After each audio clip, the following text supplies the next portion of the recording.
name is Kayla Campbell and I'm going to be making biscuits today, but I'm going to start off with summarizing the video a little, and I have some notes pulled up on my computer that I took, so I'll make sure to get everything I wanted to get said. And so this video was about like the Old South versus the New South, and how the Old South is portrayed in this way that doesn't really coincide with history. It's specifically about Going with the Wind and how it portrays like this mythical South, and how the South blamed the Civil War on anything but slavery. But it was obviously about slavery for the South. Like, that's why they fought in the war.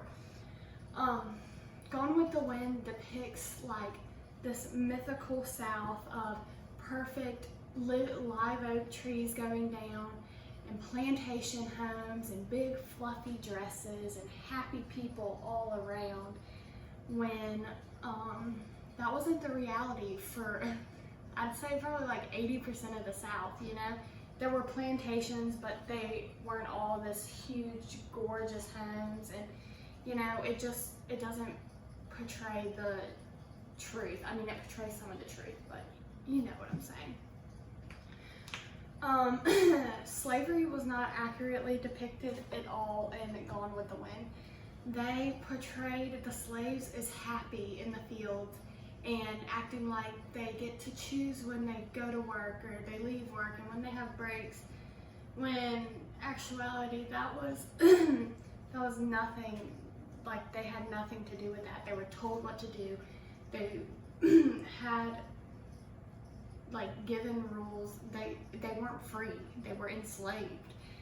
And so Gone with the Wind portrays these happy workers that just look like they're going to get a paycheck at the end of the week and then, you know, go sit down at a nice restaurant, when that's not true at all.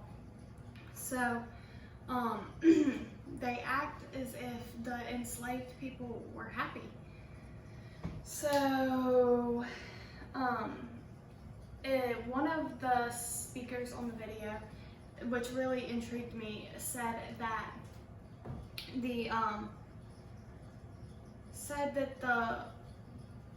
the Civil War was the only war in which losers got to write the history instead of the winners, you know? So that means like in this movie Going with the Wind, it was such a huge hit, it was such a huge movie that it was the national like view on the Civil War, if that makes any sense. This is how people thought back to the Civil War. They're like, oh, sunshine and rainbows and, you know, brave and courageous men. When in reality, the men who were fighting for the South were fighting to keep people enslaved.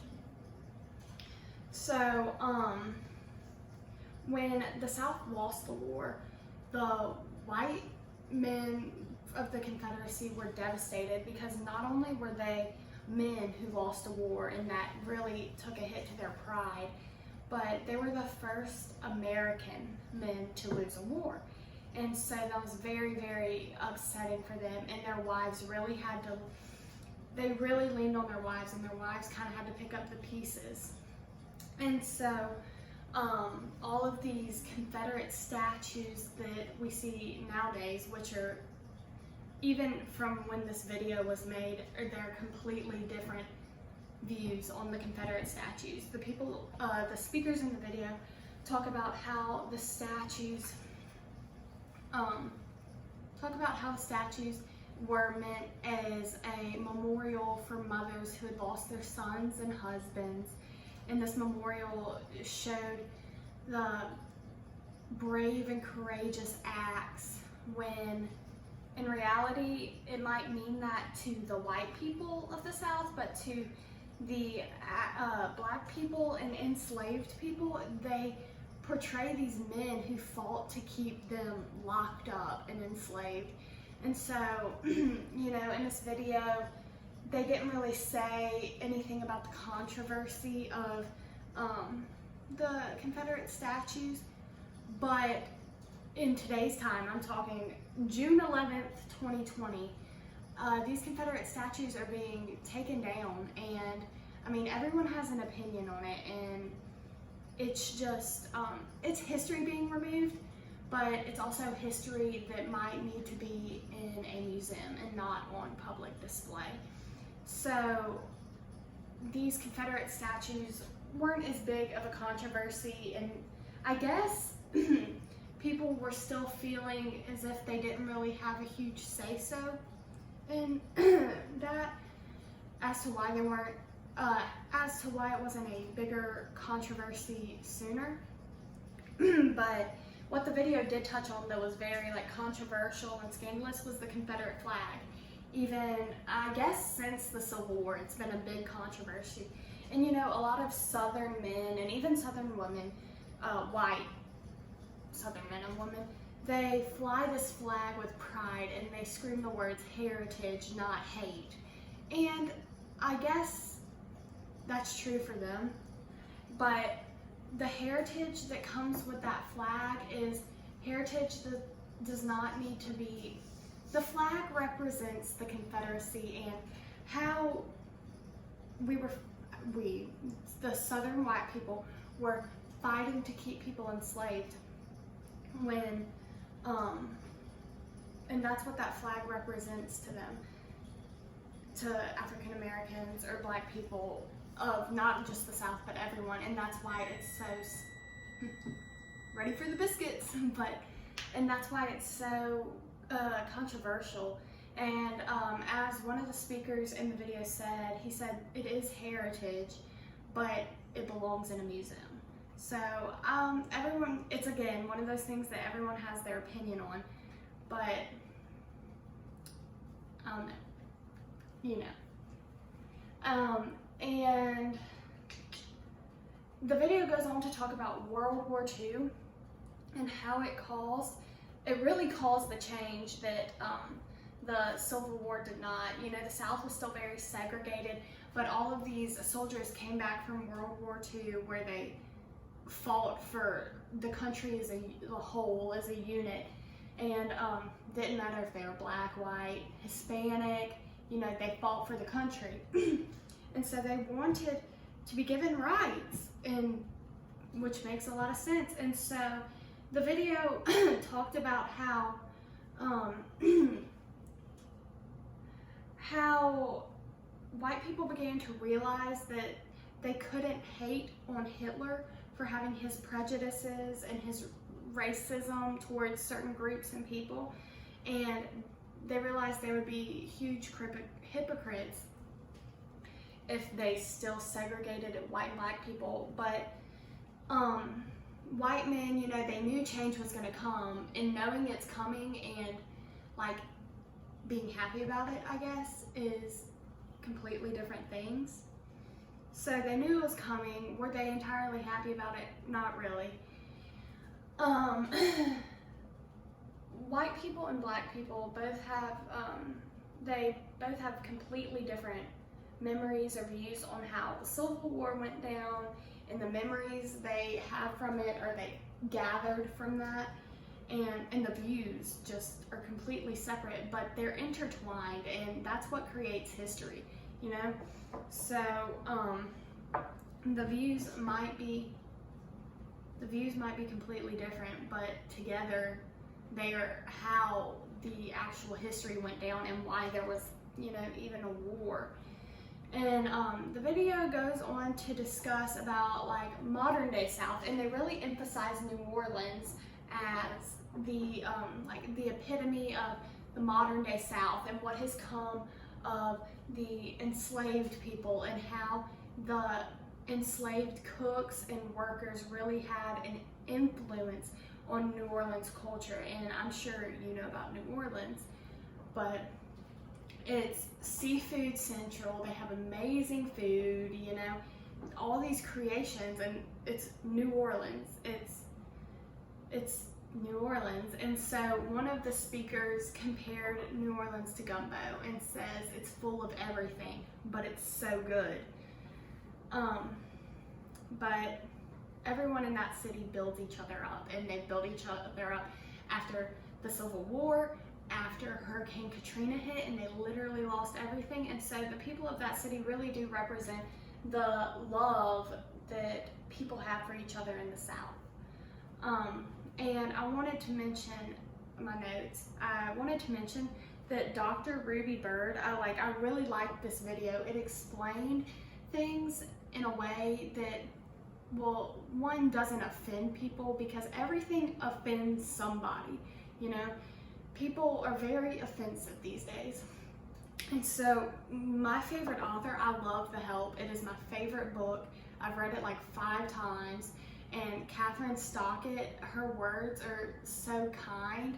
And coming from a white woman who speaks on Black culture and racism and things like that, her words just, I don't know, they're very influential in my opinion. And then my other favorite speaker from that video was Dr. Ruby Bird from the Morehouse College. She really blew me away. Like, I paused it, rewinded, and rewatched her words, because she spoke in such a way that it didn't offend anybody, and she was very understanding of how history happened and how we can't change that. But the place we're in right now is a country, or when that video was made, was greater than anything that had ever been. And she looked forward to the future, because everything that everything she said was just amazing, and I really loved it. So that's the video. And then for the article talked about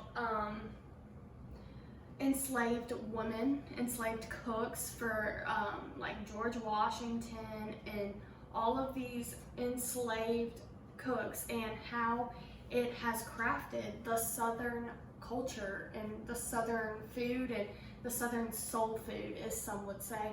And so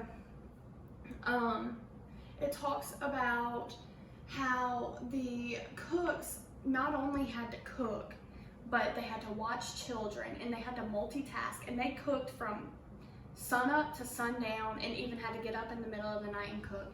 They were hard working, and they multitasked, and I don't know how they did it, because when I cook dinner, it's like a madhouse, and all I'm doing is cooking dinner. I can't imagine watching children and, you know, all of those other things that they did.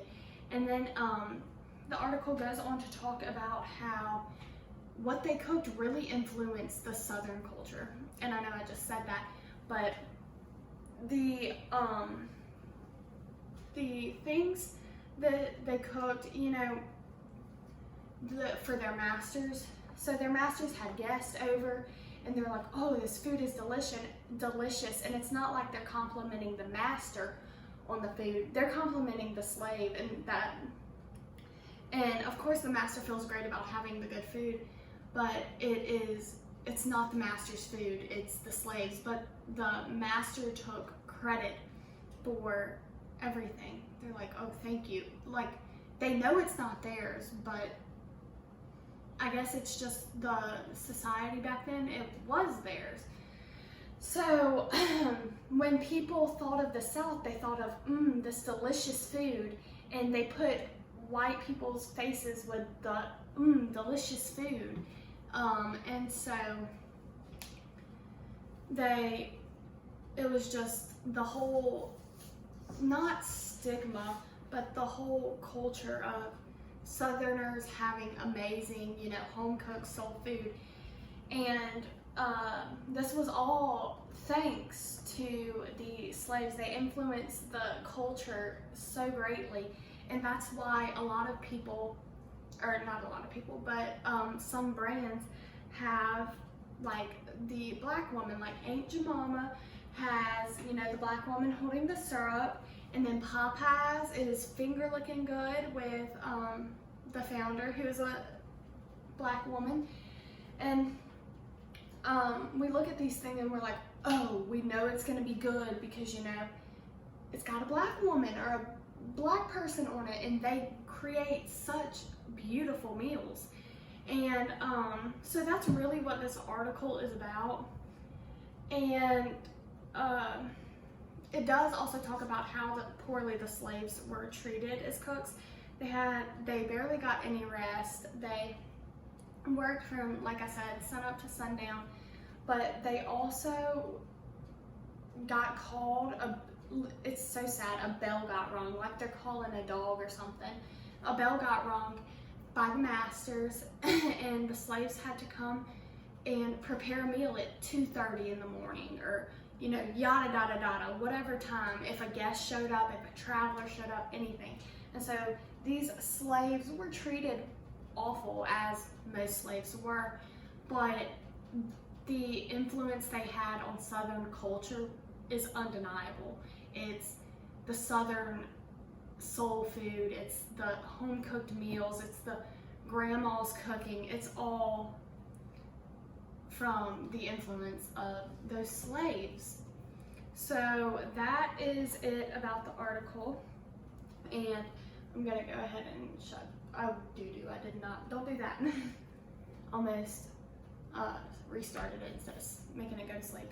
So I have a recipe for biscuits that I got from, well, I did a lot of research, and there were a couple of recipes that, they seemed like they were very accurate, but I didn't want food to go to waste, so I tried to find a recipe of something that I knew my family would eat. My family, I don't have kids, as in my brother, sister, and parents. And so I've got biscuits, and it's from this website called The Gutsy Gourmet Soul Food. And so it's like a home cooked, straight home recipe. And so I already measured out some of the ingredients, which I hope it doesn't make my video short on time or anything, but I don't think it will.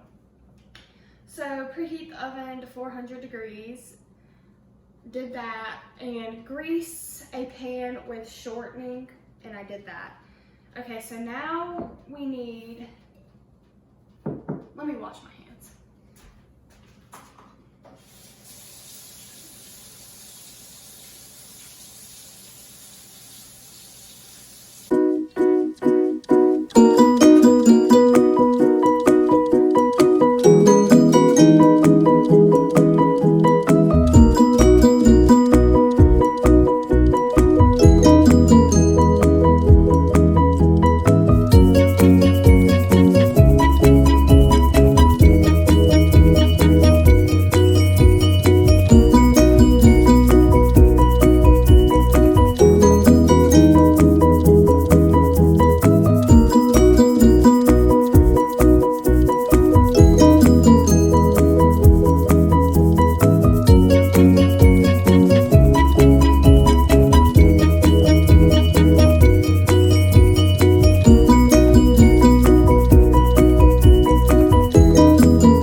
said to let them warm on top of the stove for like 10 minutes. So that's what we're doing.